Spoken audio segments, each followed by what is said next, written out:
ठाण्यातील साईबाबा मंदिराचा वर्धापन दिन, 15 टन लाडूंचा महाप्रसाद।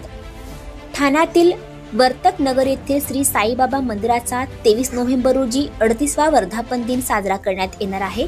या निमित्त दर्शनासाठी येणाऱ्या नागरिकांना प्रसाद म्हणून 15 टन लाडू तयार करण्यात आले आहेत। या ठिकाणी महायुतीचे उमेदवार संजय केळकर यांनी भेट देऊन पाहणी करून उत्सवाची माहिती घेतली। तसेच समितीचा नूतनीकृत कार्यालयाचे उद्घाटन यावेळी संजय केळकर यांच्या हस्ते करण्यात आले। ठाण्यातील वर्तक नगर येथील साई मंदिर हे साई भक्तांसाठी प्रतिशिर्डीचे स्वरूप आहे। दरवर्षी लाखो भाविक या साई मंदिराला आवर्जून भेट देतात। यात श्री साईबाबा मंदिराचा यंदा 38वा वर्धापन दिन असून नागरिकांना प्रसाद म्हणून चक्क 15 टन लाडू तयार करण्यात आले आहेत। तसेच 23 नोव्हेंबर ते 25 नोव्हेंबर 2024 या 3 दिवसात विविध धार्मिक कार्यक्रमांचे आयोजन करण्यात आल्याची माहिती समितीचे अध्यक्ष मंगेश बळीराम नईबाकर यांनी दिली।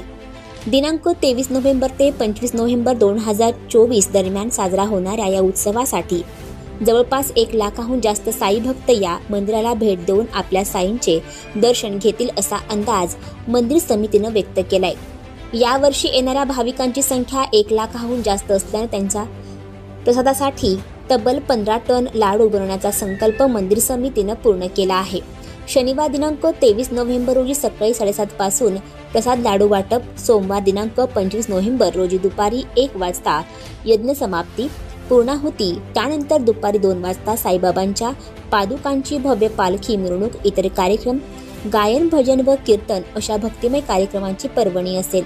तरी भाविकांनी मोठ्या संख्येने उपस्थित राहून दर्शन व प्रसादाचा लाभ घ्यावा असे आवाहन समितीचे अध्यक्ष मंगेश बळीराम नईबाकर यांनी केले आहे। आणखी नवनवीन व्हिडिओ पाहण्यासाठी आत्ताच आमच्या स्टार टीव्ही 9 चॅनलला सबस्क्राईब करा, लाईक करा, शेअर करा। Bureau report, star TV 9 Thane.